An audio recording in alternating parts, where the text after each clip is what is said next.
Olá Deus, eis-nos aqui, Morirão alimentando a todos com o pão da vida. Vamos orar?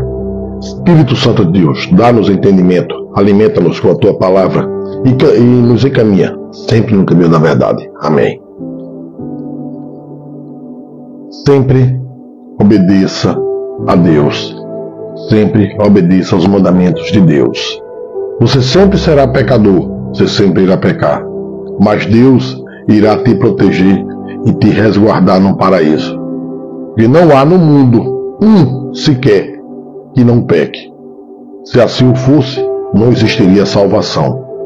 Mas mesmo nós somos salvos por sermos pecadores, mas por adorarmos a Deus acima de todas as coisas e ao próximo como a si mesmo. Êxodo capítulo 38, versículo 13. E do lado leste, veja que o arquiteto da vida, o arquiteto do mundo, está fazendo o tabernáculo, tenda da reunião.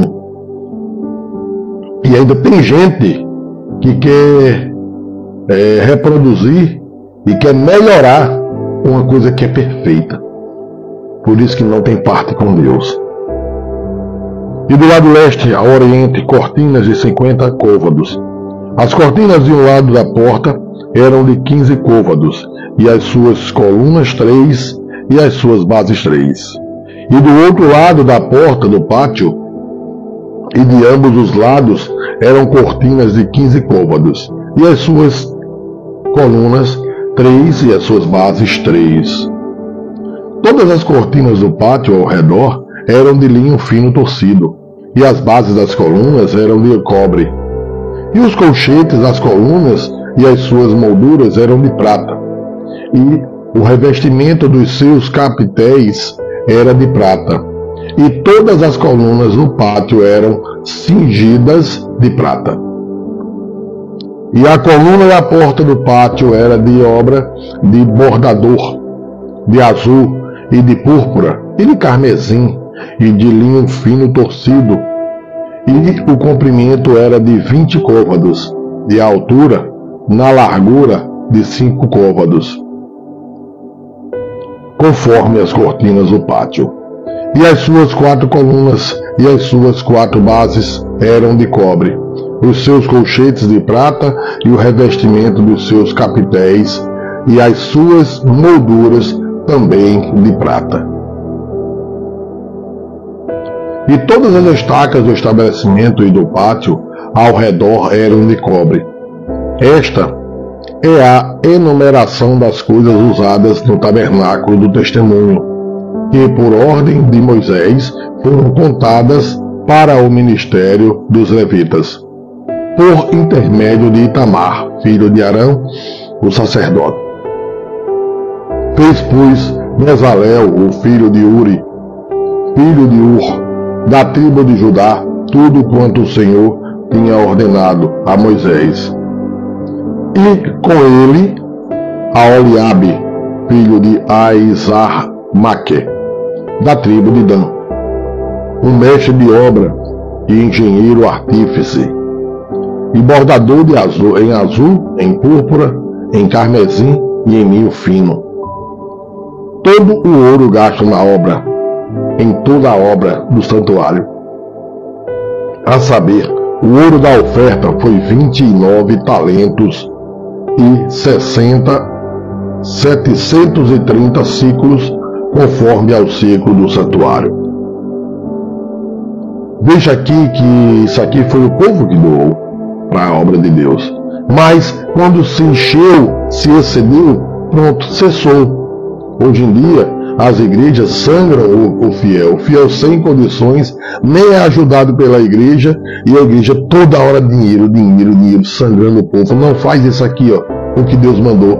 Cuidar do povo. Cuida da casa de Deus e vai sobejar.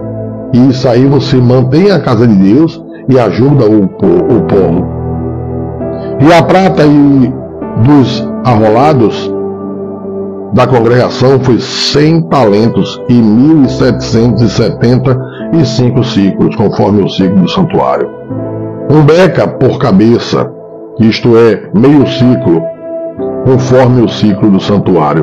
de todo aquele que passava aos arrolados da idade de 20 anos para cima, que foram 603.550.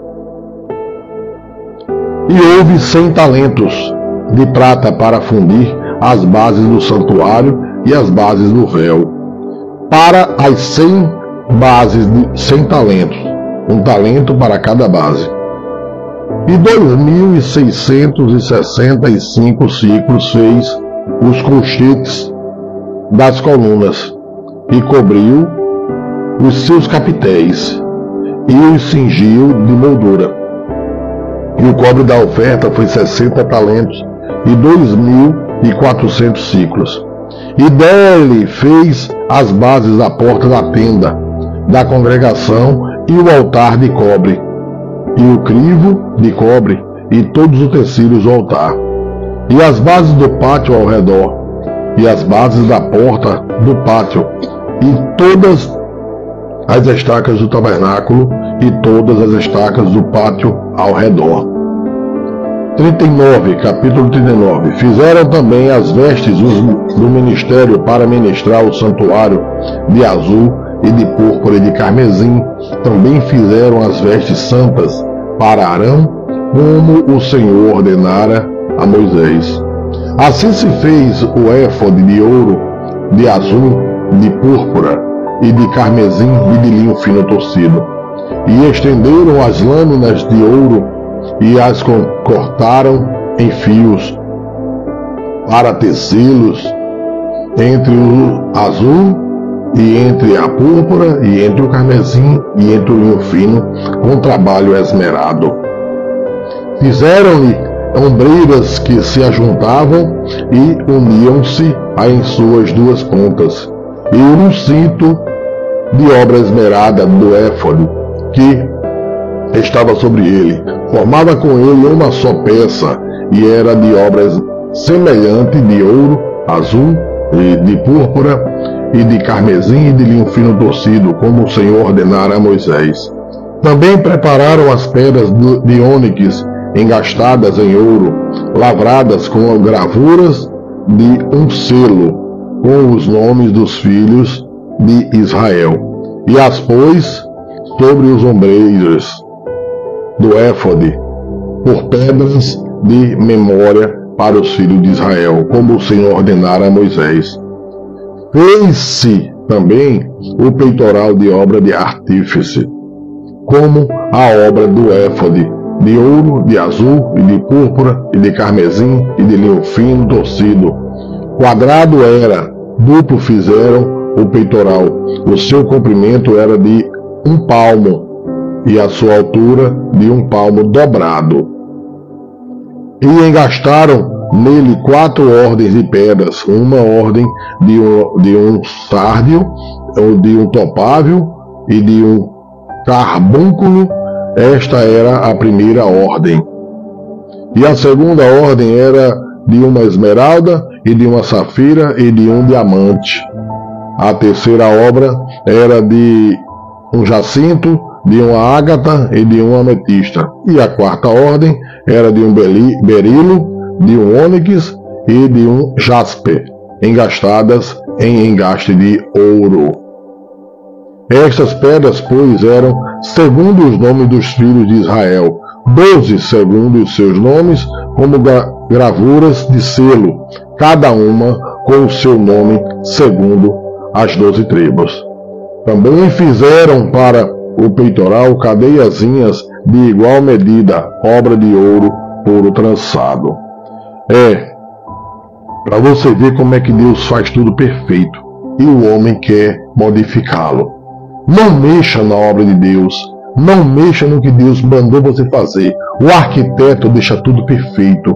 Então apenas busquem a Deus, orem, lancem o nome dele no mundo, mostrem ao povo quem é Deus e tudo o que ele faz. E para você que está precisando de ajuda de Deus, apenas chame ele, ele está ao seu lado. Diga: Senhor, eis-me aqui, me abraça, me conforta, me cura, me dá o que eu necessito. E ele te dará o melhor da vontade dele. Amém?